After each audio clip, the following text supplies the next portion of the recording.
인사 한번 나누시기 바랍니다. 주의 이름 환영하고 축복합니다. 은혜 받으시기 바랍니다. 네.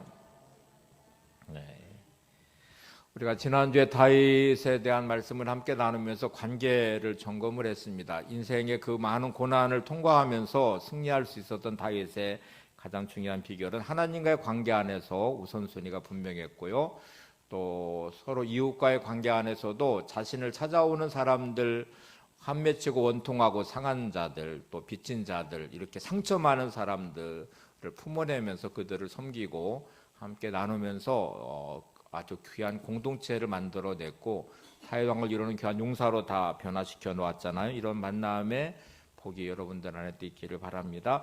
자, 오늘 다윗이 고백한 시편 23편 너무 잘 아시는 말씀인데 그 다윗의 고백 안에 이렇게 정말 사망의 음침한 골짜기를 통과하는 이 과정에 대한 고백이 있습니다. 오늘 시편 23편은 목가적인 전원적인 풍경이 아니고 가장 고통스럽고 죽음의 고비를 넘나들고 또 원수의 목전 안에 있는 정말 위태로운 인생 안에서 다윗이 드렸던 고백이에요. 부족함이 없음을 고백하고 내잔이 넘침을 고백하고 그리고 영원토록 하나님의 집에 살겠다는 선언을 하고 있는 다윗은 여전히 그의 삶은 사망의 음침한 골짜기를 지나가고 있습니다. 우리는 살면서 이런 너무너무 힘들고 어려워서 어느 순간에 나 죽겠다, 숨 쉴 소지차 없다, 나는 정말 죽을 것 같아, 이런 죽음의 골짜기를 지나가는 삶의 시간들을 보낼 수 있죠. 어떤 분들은 물질의 문제로 인해서 고통당하고 어떤 분들은 질병으로 인해서 또 어떤 분들은 환경과 관계 안에서도 이런 일들을 경험할 수 있습니다. 그때 우리의 질문은 이걸 어떻게 해야 될까? 이런 상황에서 어떻게 이 문제를 풀 수 있을까? 또 나는 어떻게 하면 좋을까? 이런 이제 질문을 할 수 있겠죠. 오늘 그 답을 꼭 찾아내는 시간 되시기 바랍니다. CNN이라는 미국의 가장 유명한 방송국 뉴스 전문 채널입니다. 24시간 뉴스를 방송하는데 세계 212개국에 1억 5천만 명 이상의 시청자를 가지고 있는 명실상부 세계 최대의 방송국입니다. 이 CNN을 만든 사람이 테드 터너라는 분인데요. 1937년 오하이주에서 출생을 했고요. 대학 시험에 떨어집니다. 대학을 못 가요. 못 가고 아버지가 간판 사업을 하셨는데 아버지를 도와서 간판 일을 시작하게 됩니다. 사업이 점점 힘들어져서 아버지는 중간에 이거를 빚을 못 견뎌서 자살을 하게 돼요. 그가 대학도 실패했고 또 아버지의 사업이 부도 직전까지 몰리면서 아버지는 자살해 버려서 20대의 그 시간들을 온전히 그거를 다 끌어안고 이제 해야만 되는 너무너무 고통스러운 사망의 골짜기를 통과해야 되는 시간들을 보냈는데 테드 테너는 놀랍게도 예수님을 만나며 그 은혜 안에 자기 인생을 세우기 시작했고 그 절망의 시간들을 믿음으로 잘 이겨냈습니다. 시절을 잘 만났는지 사업성이 좋았는지 어쨌든 돈을 꽤 많이 모으게 됐어요. 사업은 다시 일으켜 세웠고 그리고 30살에 라디오 방송국 하나를 인수를 하게 돼요. 그리고 41살에 1980년 6월 달에 CNN이라고 하는 뉴스 전문 채널의 방송국을 설립을 하게 됩니다. 아까 말씀드린 대로 지금은 세계 가장 큰 방송국, 가장 영향력 있는 방송국이고 뉴스 전문 채널로 212개국 1억 5천만 명 이상의 시청자를 보유하고 있습니다. 여러분, 인생의 시간에 이렇게 고난과 고통과 어려움을 모두가 겪어가게 되는데 종류는 다를 수 있지만 어느 순간에 내가 닥친 문제 앞에서 나는 정말 죽을 것 같아, 나 너무 힘들고 어려워, 나는 너무 지쳤어, 이렇게 말할 수밖에 없는 그 좌절의 자리에 나는 어떤 모습으로 선택을 하면서 이 시간을 보내는지 테드 테너와 아버지처럼 자살을 하기도 하겠죠. 어떤 분들은 그 사망의 음침한 골짜기에서 주저앉아서 낙심하고 절망하겠죠. 근데 여러분, 실패보다 더 무서운 건 좌절이라는 것입니다. 실패한 거는 누구나 다 경험할 수 있는 삶의 여정의 한 부분일 수 있는데 사망의 음침한 골짜기를 지나가는 과정에 어려움들은 존재하지만 어떤 분들은 좌절하고 거기에 머물러서 진짜 죽는 골짜기가 돼버리기도 하고 어떤 분들은 잘 통과해서 푸른 풀밭 잔잔한 물가에 새로운 인생의 길을 열어가기도 합니다. 오늘 시편 23편의 다윗의 이 고백은 자신이 당한 이 고난이라고 하는 이 역경, 그리고 그 고난이 죽음의 골짜기가 돼서 죽을 것 같은 환경인데 이 골짜기를 내가 지나갑니다 하고 고백을 합니다. 시편 23편 4절을 다시 같이 보겠습니다. 내가 사망의 음침한 골짜기로 다닐지라도 해를 두려워하지 않을 것은 주께서 나와 함께 하심이라. 주의 지팡이와 막대기가 나를 안위하시나이다. 자, 여기 골짜기라는 단어는 죽음의 골짜기, 깊은 암흑의 골짜기라고 표현되어 있죠. 죽음의 그늘이 드리워진 이 골짜기에 시간들을 다윗은 보내고 있는데 다윗은 지금 여호와는 나의 목자시니라고 자기를 양으로 비유하고 여호와를 목자로 비유하면서 이 고백을 시작했잖아요. 그래서 이 골짜기를 이렇게 지나가는 과정에 다닐지라도라는 표현을 쓰고 있어요. 다윗은 지금 이 골짜기는 머무는 곳이 아니라 통과하는 곳이라는 믿음을 가지고 있습니다. 여러분 아무리 힘들고 어려워도 여러분의 삶의 자리는 머무는 곳이 아니고 반드시 통과해야 되는 삶의 자리입니다. 한번 따라서 해보시죠. 머무는 곳이 아니라 통과해야 되는 자리다. 네. 사망의 음침한 골짜기로 다닐지라도라는 이 다닌다는 표현은 헤맨다는 말이 아닙니다. 막 우왕좌왕한다는 말도 아닙니다. 여호와가 나의 목자이시기 때문에 목자의 인도를 받아서 여기를 목적지가 아주 분명해요. 여기를 통과하겠다는 의지가 담겨져 있는 표현이기도 하고 반드시 통과한다는 믿음의 선언이기도 합니다. 골짜기를 지나고 나면 앞에서 고백한 것처럼 나름 푸른 풀밭 잔잔한 물가로 인도하시는 자리로 반드시 갈 거라는 소망도 이 안에 담겨져 있죠. 여러분 하나님이 나의 목자 되신다는 믿음을 가지면 여러분의 모든 삶의 이 죽음의 골짜기는 반드시 통과하는 곳이 될 것이고 그리고 하나님이 인도하심 안에 푸른 풀밭 잔잔한 물가에 인도함을 받는 자리가 될 것입니다. 어두운 밤에 시간들을 보낼 때 우리는 밝은 새벽에 아침이 온다는 믿음이 필요하죠. 먹구름이 두려워진 폭풍우가 몰아친다고 해도 그 위에는 태양이 빛나고 있음을 알 수 있죠. 겨울에는 혹독한 계절을 지난다면 이 계절이 지나고 봄이라는 화려한 꽃이 피는 생명의 계절의 다가옴도 알 수 있죠. 이건 경험으로 아는 것들이잖아요. 믿음으로 아는 것은 하나님이 나의 목자 되어 주셔서 내 삶을 인도하시는 내 삶의 자리에 내가 있기 때문에 지금 정말 죽을 것 같은 사망의 골짜기라도 반드시 나는 통과할 것이라 하는 믿음이 있는 것이죠. 여러분 다윗은 수많은 죽음의 골짜기를 지나가고 있었습니다. 그리고 그 과정을 지금 밟고 있지만 사울 왕이 2,000명의 군대를 동원해 다윗을 끝없이 추격하는 10년 넘는 광야의 시간을 보내지만 다윗은 항상 목자 되신 하나님을 의지하면서 이 골짜기를 지나가고 있다는 것도 믿음으로 고백하고 있어요. 자, 여러분 이 관점으로 성경을 들여다보시면 모든 믿음의 사람들은 맞아, 이 사망의 골짜기들을 다 통과한 분들이지. 믿음은 온실 속에서 만들어지지 않아요. 믿음은 험난한 인생 여정에 이 골짜기들을 지나가면서 믿음이 만들어지고요. 그 과정 안에서 하나님을 통한 승리의 경험을 하게 되는 거예요. 그러니까 우리가 살면서 문제없는 인생을 기대하지 마시고 문제를 뚫고 지나가는 믿음의 사람 되기를 기도하시고 이 과정이 지나고 난 후에 하나님이 나의 목자 되신 그 놀라운 은혜를 경험하는 간증이 만들어지는 삶이 여러분 안에 있기를 바랍니다. 골짜기를 통과하는 방법은 아주 간단합니다. 겁먹지 않으면 돼요. 골짜기를 통과하는 방법은 두려워하지 않으면 됩니다. 그 이유를 다윗은 두 가지를 지금 들어서 설명하고 있는데 일단 목자가 되신 하나님이 나와 함께 하시기 때문이라는 믿음이 다윗에게 있어요. 내가 사망의 음침한 골짜기를 지날지라도 해를 두려워하지 않을 것은 뭐라고 말해요? 주께서 나와 함께 하심이라. 이유가 딱 하나 있는데 그건 하나님이 나와 함께 하신다는 믿음 때문입니다. 다윗은 자신을 양으로 비유했는데 목동이기 때문에 너무 익숙한 표현이죠. 다윗이 목동의 시간을 보내면서 양을 많이 경험해 봤어. 양이 얼마나 나약한 짐승인지, 얼마나 미숙함이 있는지, 얼마나 겁이 많은지 너무너무 근시여서 멀리도 보지 못해요. 그래서 다리도 짧고 방어할 수 있는 능력도 없고 작은 짐승들에게도 놀라서 막 도망치려고 하고. 근데 양이 가진 아주 중요한 특징 중에 하나가 목자를 바라보는 시선만 놓치지 않으면 어느 곳이든지 안전하다는 것이고요. 또 보호를 받는다는 것이고, 그리고 목자를 따라가는 그 걸음걸음이 죽음의 골짜기를 지날 수는 있지만 또 힘들고 어려운 과정을 거치지만 반드시 목자는 멀리 보고 있죠. 양들은 근시여서 멀리 보지 못하지만 목자는 과정 안에서 푸른 풀밭으로 잔잔한 물가로 인도를 하는 목적이 분명하잖아요. 그래서 오늘 이 다윗은 이 고백을 드리면서 하나님, 내게 닥친 이 현실은 내가 지금 죽음의 골짜기를 지나가고 있는 너무너무 힘들고 위태롭고 그렇지만 하나님이 나와 함께 하시니까, 목자 되어 주셨으니까 내가 그 인도를 받아서 오늘 이것을 통과할 것입니다 하는 믿음의 고백을 하고 있어요. 자, 저나 여러분이 뭐 담력이 좋아서 능력이 많아서 우리가 우리 인생 여정의 골짜기들, 어려움들을 헤쳐나갈 수 있는 게 아니고요.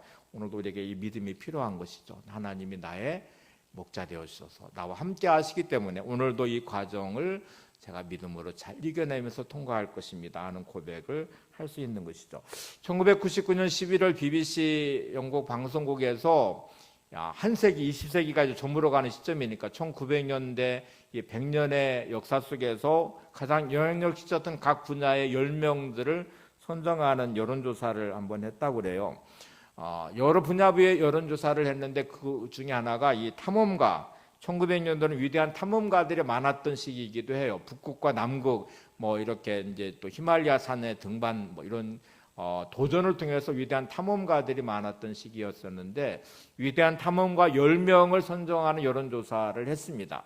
거기에 물론 뭐 마르코 폴로나 아문세 같은 위대한 탐험가들, 위대한 업적을 남겼던 탐험가들의 이름이 올라 있는데 너무나 의외의 한 인물이 선정이 됐어요. 어니스트 세클턴이라는 사람인데 이 사람은 남극 탐험에 실패한 사람이거든요.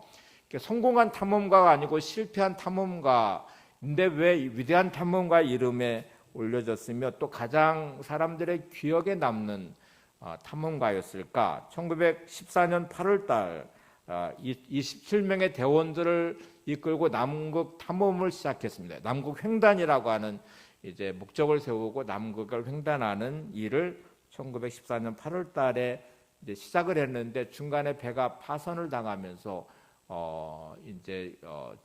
막 이리저리 휩쓸리고 또 남극에 갇혀버려서 18개월 동안 남극에 있다가 구조가 됐어요. 근데 너무 놀라운 사실은 27명 중에 한 명도 죽지 않았습니다. 가장 열악한 환경에 그 극도의 추위 안에 먹을 것이 결핍되어 있는 그곳에 27명의 대원 중에 한 명도 죽지 않고 모두 다 구조가 됐어요. 남극 탐험한 사람들 중에 성공한 사람들도 있는데 대원들 중에 꽤 많은 사람들이 죽은 경우도 많았거든요. 근데 18개월을 표류하면서 어떻게 한 명도 죽지 않고 모두가 생존할 수 있었을까? 이 어니스트 세클턴의 위대한 지도력, 리더십, 그리고 더불어 함께하는 팀워크가 이제 빛을 발하는 것이었죠.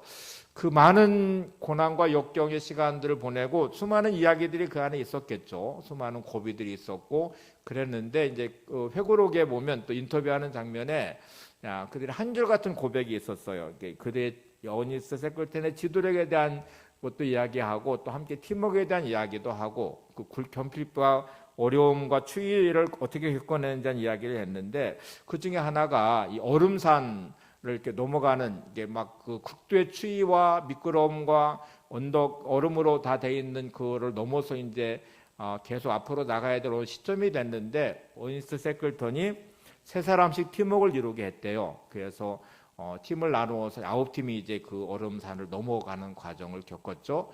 한 치 앞도 내다볼 수 없는 너무너무 위태로운 또 극도의 추위를 넘어가는 그 과정을 겪었는데 어니스트 세클턴의 회고록의 고백입니다. 그 넘어가는 과정에 내가 이제 리더가 되고 지도자이고 그런데 너무너무 두렵고 너무너무 힘들고 앞이 보이지 않는 정말 답답한 현실에 묶여 있는데 자기가 누군가가 우리를 보호하고 있음을, 누군가가 우리를 인도하고 있음을, 그리고 함께하고 있음에 대한 숨결과 그런 거를 느꼈다는 거예요. 셋이 같지만 넷인 것처럼, 또 셋이 같지만 다 불확실하고 다 부족하지만 누군가가 보호하고 인도하고 또 이끌어줌을, 그분이 주님이시죠. 그리고 자기가 그런 경험을 하고 나서 다른 8팀에게 물었대요. 그랬더니 모두가 한결같이 누군가가 우리를 보호해 주는 것을 느꼈다. 누군가 우리를 인도해 주는 것을 느꼈다. 이렇게 고백을 하더래요. 여러분, 가장 힘들고 어려운 삶의 자리에 가장 두려울 수밖에 없는 그곳에 하나님의 숨결을 느끼는 것, 이것이 믿음의 사람의 아름다움이죠. 지금 다윗은 가장 인생의 힘들고 어려운 죽음의 골짜기를 지나가면서 하나님이 함께 하심에 대한 믿음으로 이곳을 내가 통과할 것입니다. 이곳을 내가 지나갈 것입니다. 이 죽음의 골짜기를 지나서 하나님 인도하심 안에 푸른 풀밭 잔잔한 물가로 가는 은혜를 누릴 것입니다. 그 소망이 다윗에게 있었죠. 함께 찬양으로 올려볼까요? 여호와 나의 목자 내게 부족 없네. 푸르른 초장 위에 나의 몸 누이시네. 선한 목자 오 나의 목자여, 생수가 넘치는 곳 날 인도하시네. 내 영혼 소생하며 자기 이름 위에 의의 길 인도하니 골짜기 두려움 없네. 선한 목자 오 나의 목자여, 생수가 넘치는 곳 날 인도하시네.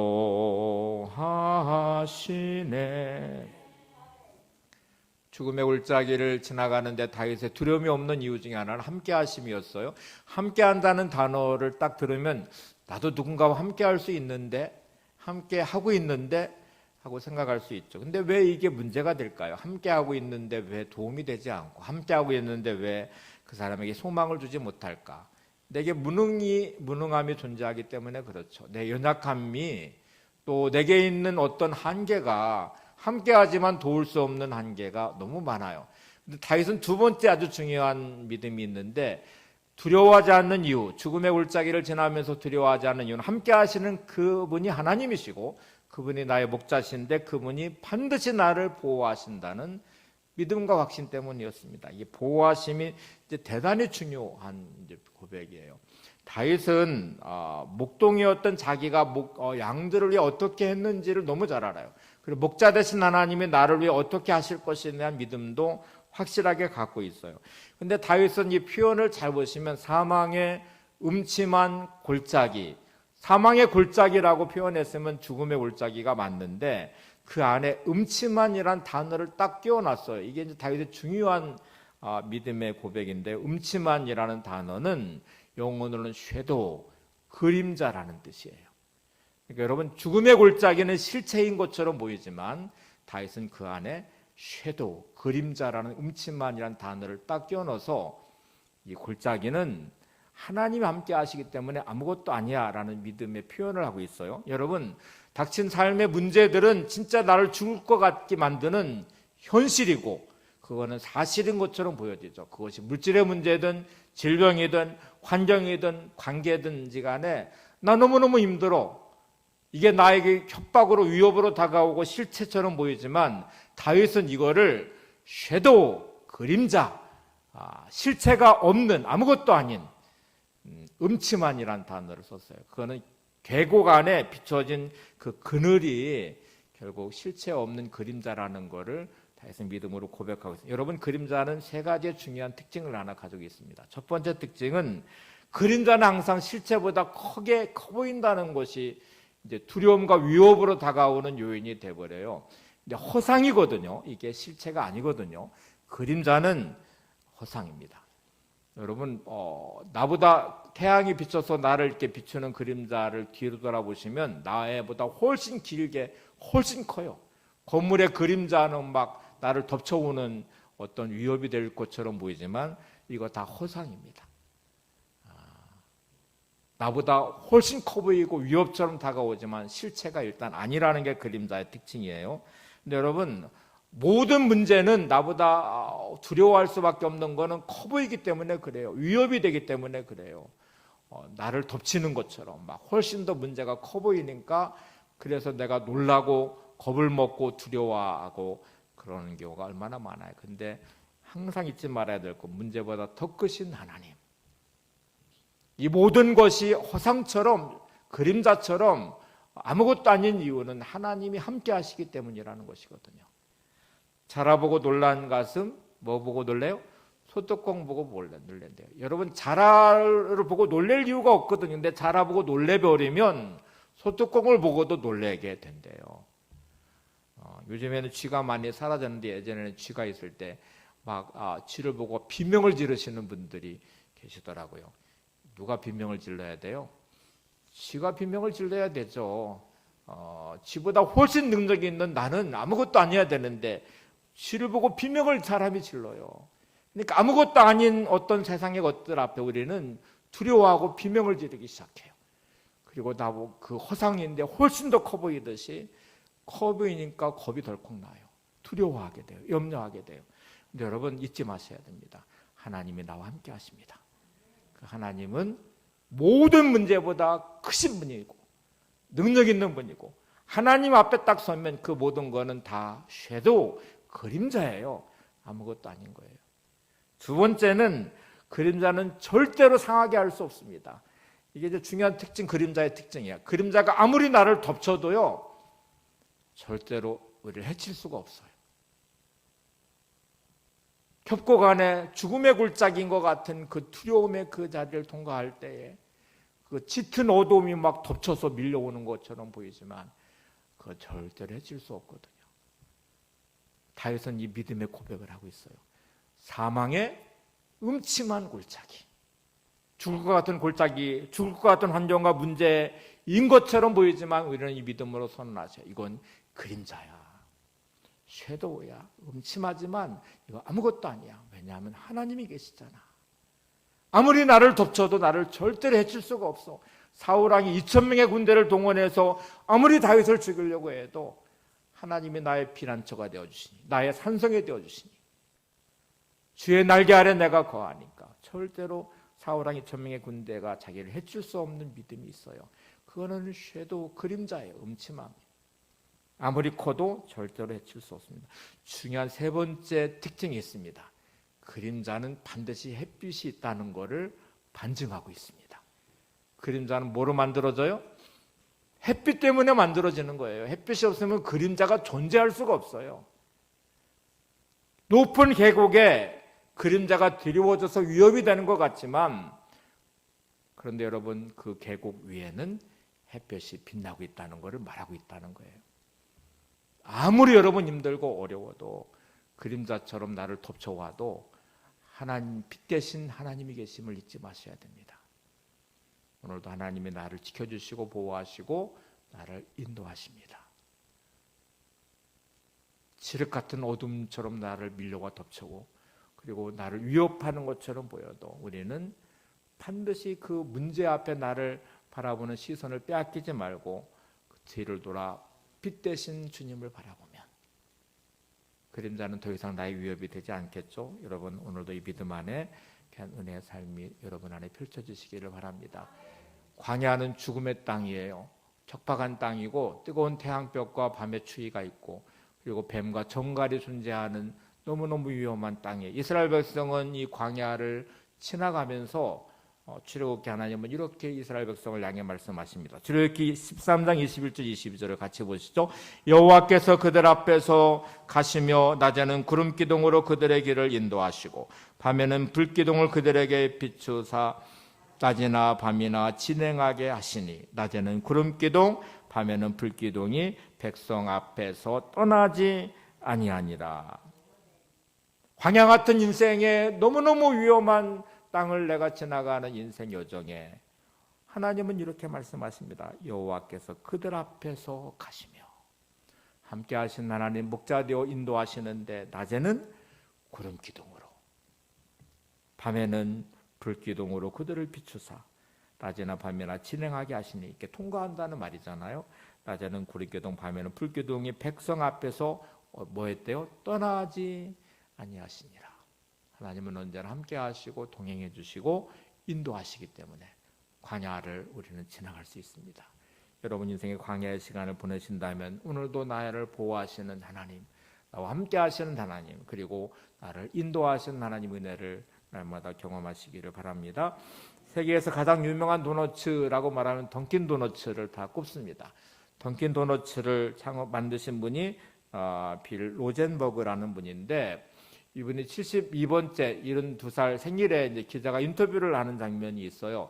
그 인터뷰를 하면서 어떻게 성공할 수 있었습니까? 성공의 비결이 뭡니까? 이런 질문을 당연히 하겠죠. 근데 이 기자의 질문 안에는 이런 것이 포함되어 있어요. 당신은 배우지도 못한 사람이고, 당신은 능력이 많은 것도 아니고, 근데 어떻게 이렇게 성공할 수 있었습니까? 그의 대답을 한번 좀 보세요. 같이 한번 읽겠습니다. 시작. 나는 몹시 어둡고 어려웠던 어린 시절을 보냈습니다. 그리고 교육도 제대로 받지 못했습니다. 하지만 하나님께서 나의 동행자가 되셔서 늘 함께 짐을 져주셨고 밝은 길로 인도해 주셨습니다. 여러분, 던킨 도너츠를 만든 빌 로젠버그는 자신의 성공을 자신의 능력이라고 말하지 않았습니다. 기자의 질문 안에 포함되어 있는 의미와 같이 자기는 배우지도 못한 사람이고 어려운 시절을 보냈고, 그리고 무섭고 어려웠던 시절을 보내며 배우지도 못한 나의 인생의 성공의 비결이 있다면 자신의 인생에 동행해 주신 하나님이 계셨기 때문에, 그리고 인생의 무거운 짐을 함께 해주신 하나님이 계셨기 때문에, 나의 삶을 밝은 빛으로 인도하시는, 어둠의 시간들을 보낼 때 그 밝은 길로 인도하시는 하나님이 계셨기 때문입니다 라는 고백을 하고 있어요. 여러분, 믿음의 사람은 이 고백을 할 수 있어야 됩니다. 자신의 힘들고 어려움을 토로하고 한탄하고 원망하지 않고, 이 과정의 죽음의 골짜기지만 이게 음침한 그림자인 뿐이고, 그곳에 함께 하시는 하나님이 계시고 인도하시는 하나님이 계시고 보호하시는 하나님이 계시고, 그 하나님이 나를 인도하셔서 제가 이렇게 됐습니다. 이게 우리가 소위 말하는 간증이라는 것이잖아요. 여러분의 삶의 자리에 하나님을 꼭 만나시고 경험하시기를 바랍니다. 이 믿음이 우리에게는 필요하고 그 믿음의 자리에서 이 경험을 하셔야 돼요. 마가복음 6장에 보시면 제자들이 지륵 같은 어두운 밤에 갈릴리 호수 한복판에서 풍랑을 만나서 막 절망하고 괴로워하고 노를 힘껏 저으면서 하는 장면이 나와요. 근데 그 내용 안에 주님이 지켜보셨다는 내용도 나오고 보고 계셨다는 내용이 나오고, 풍랑 중에 걸어오시는 주님이 계시고 그 풍랑을 잔잔케 하시는 주님이 계셨어요. 자, 여러분, 갈릴리 호수 한복판에 지륵 같은 어두운 밤에 풍랑 안에 전복될 위험이 존재하는 그곳에 오늘 성경이 보여주는 것은 주님이 보고 계셨다. 주님이 그 풍랑을 뚫고 걸어오셨다. 주님이 그들과 함께 계시고 풍랑을 잔잔하게 하셨다는 내용이에요. 오늘 여러분 인생의 풍랑 중에 찾아오시는 주님을 만나시기 바랍니다. 풍랑을 잔잔케 하신 하나님의 은혜를 경험하시기를 바랍니다. 자, 골짜기는 머무는 곳이 아니라 뭐 하는 곳이어야 돼요? 통과하는 곳이어야 돼요. 지나가는 곳이어야 돼요. 옆에 분, 골짜기는 머무는 곳이 아니라 지나가는 곳입니다. 네. 그 과정 안에 두려워하지 않을 이유 두 가지는 주님이 함께 하시기 때문에, 주님이 보호하시기 때문에. 기억하시죠? 여러분의 삶의 자리에 주님이 함께 하셔서 죽음의 골짜기를 지나가게 될 것입니다. 주님 여러분을 보호하셔서 안전하게 지나가게 될 것입니다. 주님 목자 되어 주셔서 여러분의 인생을 그 골짜기를 통과한 후에 푸른 풀밭 잔잔한 물가로 인도해 주신 주님을 경험하게 될 것입니다. 그렇다면 여러분의 삶의 자리는 평안하셔야 됩니다. 두려움과 염려 대신에 평안이 내 마음에 자리 잡고 있어야 돼요. 아무리 힘들고 어려워도, 너무너무 고통스러운 삶의 자리, 죽을 것 같은 삶의 자리여도 그것이 그림자임은 허상임을 우리가 믿으면서 인도하시는 주님이 나와 함께 하시고 나를 보호해 주시기 때문에 저는 평안합니다. 이제 이 고백이 나오셔야 돼요. 평안이라는 주제로 그림을 이제 공모한 공부를 했는데 대상을 받은 그림이 있었어요.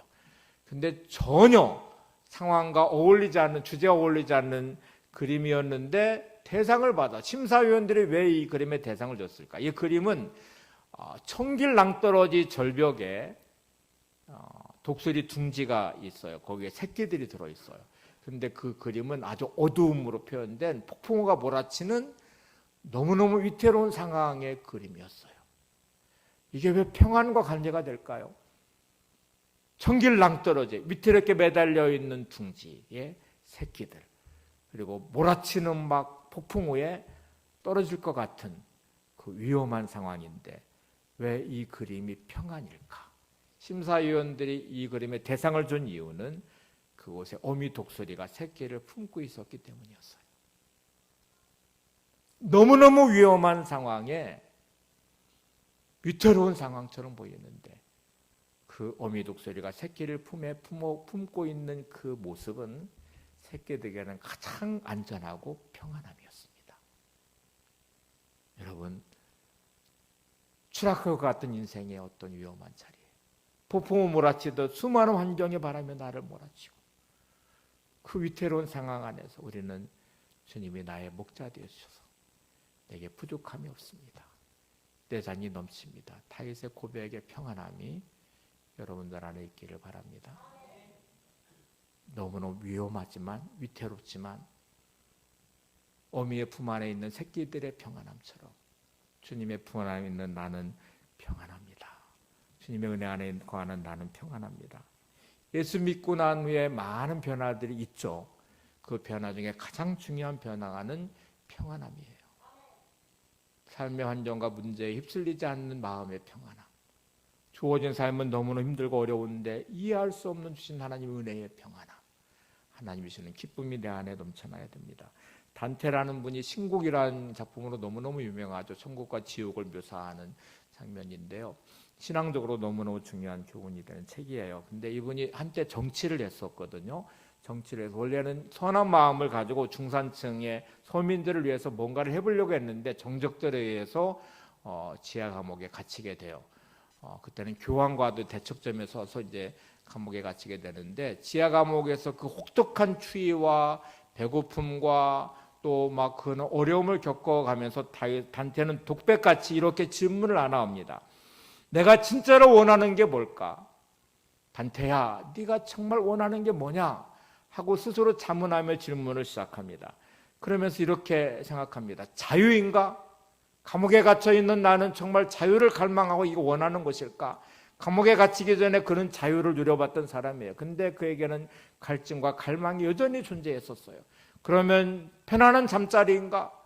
열악한 이 지하 감옥에서 추위에 떨면서 있는 내 이 불편함과 그런 곳에 평안한 잠자리를 원하는가? 평안한 잠자리도 경험해 봤었죠. 그러면 먹을 음식인가? 그가 독백처럼 내뱉던 정답은 평안이다. 그가 정말 갈망했던 것은 평안이었습니다. 그러면 두 번째는 뭘까? 평안 다음에 나는 뭐를 갈망할까? 정치적인 출세를 원하는 것인가? 돈을 많이 번 부유함을 원하는 것인가? 명예를 원하는 것일까? 아무리 질문해봐도 그게 인생의 목적이 될 수가 없었어요. 그리고 그는 두 번째 다시 이렇게 독백하고 내뱉습니다. 평안이다. 세 번째, 네 번째 질문을 계속해봐도 그가 궁극적으로 하는 그 인생의 목적은 평안이었습니다. 웃지마라 간주가 구한록이라는 책을 쓰면서 소대의 단테의 이 내용을 소개를 하면서 세상의 모든 사람들이 갈망하는 것 평안, 평화를 원한다고 말을 해요. 그런데 세상에는 평화가 없어요. 세계 모든 나라들이 평화라는 주제를 가지고 이 세상의 평화를 위해서 모인 게 유엔이라는 조직입니다. 유엔이 각 나라의 정상들이 모여서 세상의 평화를 논하지만 평화가 없어요. 2차 대전이 끝난 후에 전쟁이라는 것에 얼마나 혹독하게 대가를 치렀는지 이 세상의 평화를 이루자 하고 각 나라들이 유엔을 가입하고 회의를 수없이 하지만 이 땅은 여전히 전쟁이 끝나지 않아요. 세계 지도자들이 내세운 목적도 주제도 평화예요. 평화를 말해요. 과학자들의 과학을 통해서 이루고자 하는 것도 세상의 평화일 거예요. 우리 남북이 대치되는 상황에서 전쟁의 위험이 늘 도사리고 있잖아요. 근데 남북의 정상회담이든 남북회담을 하는 주제도 뭘 것 같아요? 평화죠. 여러분, 전쟁의 목적도 평화라는 거 아십니까? 전쟁을 하는 이유도 평화를 원해서 하는 거예요. 근데 평화가 없어요, 세상에는. 왜 그럴까요? 진단이 잘못되면 처방도 잘못됩니다. 의사가 진단을 잘못해버리면 처방하고 치료하는 과정도 잘못될 수밖에 없어요. 여러분, 성경이 말하는 평화는 세상의 방식으로는 절대로 가져올 수 없습니다. 여러분, 욥기 22장 1절을 보시면 이런 말씀이 있어요. 너는 하나님과 화목하고 평안하라. 악인에게는 평화가 없다고도 말씀해요. 평화는 관계를 안에서 이루어집니다. 평화의 원어적 의미 안에는 올바른 관계라는 뜻이 들어있어요. 하나님과 화목할 때 평화가 이루어집니다.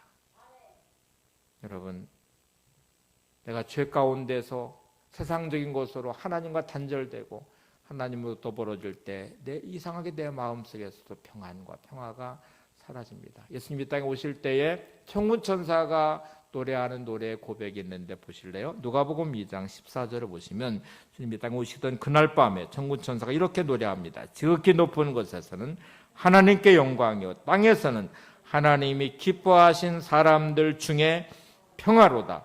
예수님이 이 땅에 오시는 순간에 천군 천사는 하나님께는 영광이며 이 땅에 하나님을 기뻐하시는 모든 사람들 중에 평화라고 선포하고 있습니다.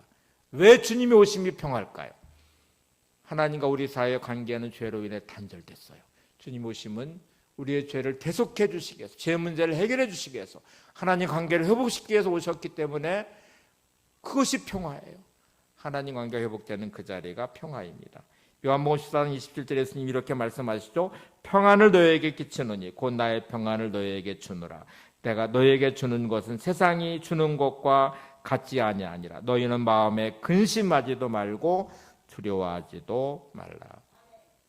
여러분의 삶의 자리에 두려움과 염려에 묶여 계시다면, 사망의 골짜기를 지나고 계시다면 하나님 함께 하심을 확신하시기 바랍니다. 찾아오시는 하나님, 나와 동행하시는 하나님, 그리고 그것이 섀도우, 그림자라는 사실을 기억하시고 하나님이 함께 하시는 보호하심의 그 자리, 여러분 사망의 음침한 골짜기를 지나는 그 순간의 두려움이 아니라 평안이 여러분들 안에 있기를 소망합니다. 여러분의 삶의 여정에 함께 하시는 하나님을 통해서, 주님과 동행하심을 통해서, 주님의 보호하심을 통해서 평안이 넘치는 복된 삶이 여러분 안에 늘 있기를 축복합니다. 우리 함께 찬양하고 기도하겠습니다.